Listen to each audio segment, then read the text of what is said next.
In this video, I'll take you through my 2-night trip from Vladivostok to Khabarovsk and back, traveling by first and second class on the Trans-Siberian Railway, which is the longest railway in the world. But before we travel, let's get a bit ready for it. Vladivostok is just a few hours by car from China and North Korea, and not far from South Korea and Japan. So it's no surprise that Asian culture is very present here. And Japanese culture is especially popular among teenagers. In this city you can find all kinds of cafes and restaurants with Asian food, and I love it. So to boost my mood before the trip, I stopped for a bowl of delicious ramen.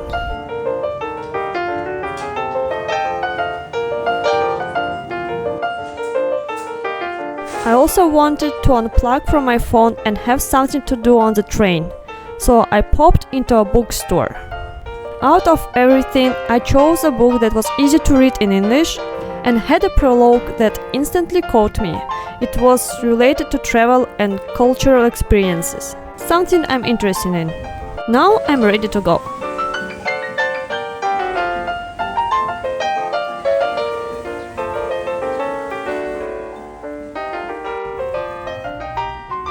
So, as you already know, my journey started in Vladivostok.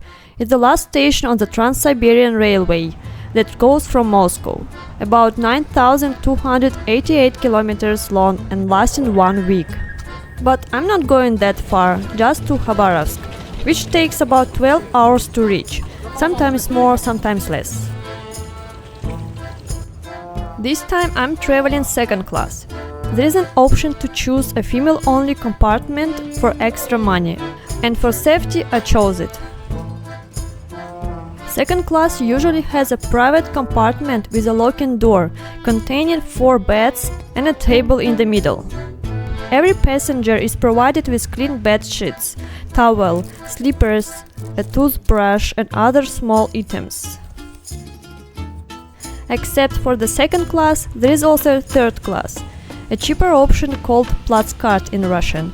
The difference is that Platzkart has open compartments and beds along the passageway.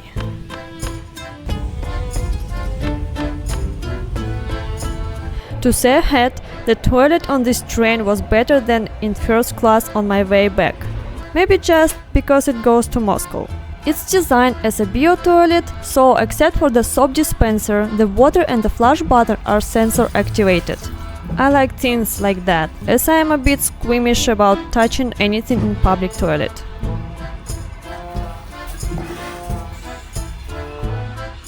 In the morning we had a small breakfast which was included in the ticket. There were several options. I chose bliny, it's a Russian-style pancake, but they only brought me syrniki, which is also okay, so I decided to keep it. Syrniki are also traditional Eastern European fried cottage cheese pancakes, especially popular in Russia, and provided with other small snacks and water. This kind of ticket cost about 8,000 rubles.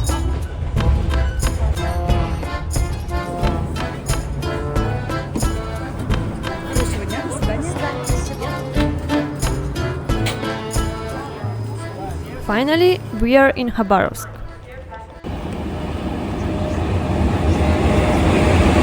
I decided to go to the station canteen to eat something before walking around the city a bit, as I have about 8 hours before our train back to Vladivostok with my grandma. Khabarovsk was the capital of the Russian Far East until 2018. Now that status belongs to Vladivostok. The city is located about 25 kilometers from the nearest Chinese border, along the Amur River. I didn't spend a lot of time there to really get a feel for the city, but what I liked is that it has a lot of nature spots, perfect for walking and relaxing, like tree-lined alleys, parks and a long riverfront. Despite the fact that Khabarovsk is considered quite a big city for the Far Eastern region, it feels like a calm, clean and green city with a slow rhythm of life. Old architecture, street advertisements and a public transport leave a strong Soviet vibe. Luckily, during my visit it was sunny, so it left a warm feeling. But if I had to choose between living in Khabarovsk or Vladivostok, I would go with Vladivostok. I just love the seaside vibe there. It feels younger and more alive.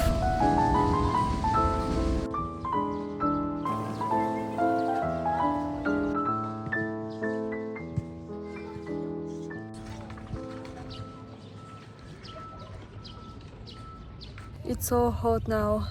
It's 28 degrees and I'm wearing warm clothes. So I don't want to walk and I think I will come back to train station. Finally, after a long wait, our train arrived. This is a more local train that travels around the Far East. This time I'm traveling first class, my favorite part. As it's first class, the conductor here is much sweeter and more polite. The hallway is covered with carpet and each room has only 2 spacious soft beds. So we are traveling without strangers.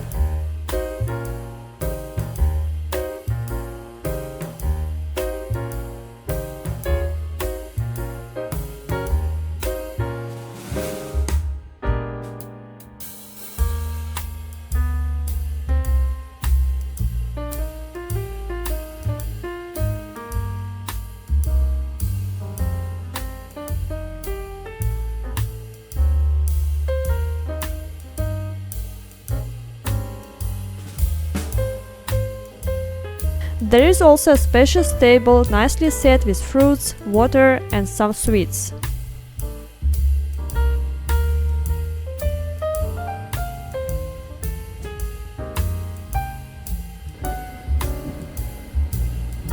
The toilet here is a bit worse than in the previous train that goes to Moscow. It has a touch button.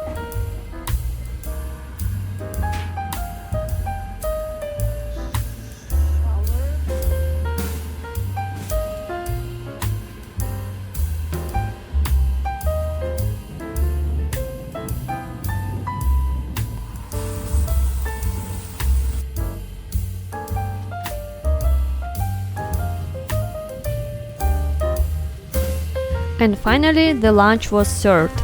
My grandma ordered millet porridge with vegetables and beef, and I had turkey barbecue served with vegetables and a plate of my favorite salty red and white fish, which is salmon and halibut. It all came with apple and cherry juice. This all included in the ticket price, that cost about 24,000 rubles for 2 persons. In a compartment like this, and with such service, I would even travel all the way to Moscow. Overall, traveling by train feels more romantic and enjoyable for me. I just try to put down my phone, stare out the windows with my own thoughts, or read a book. The downside of this train was that it went so fast. I sometimes even thought it would go off the rails, so I didn't sleep well. Thanks for joining me in this small journey. If you like this video, I recommend watching my others where I share more about life in Vladivostok and traveling in Asia.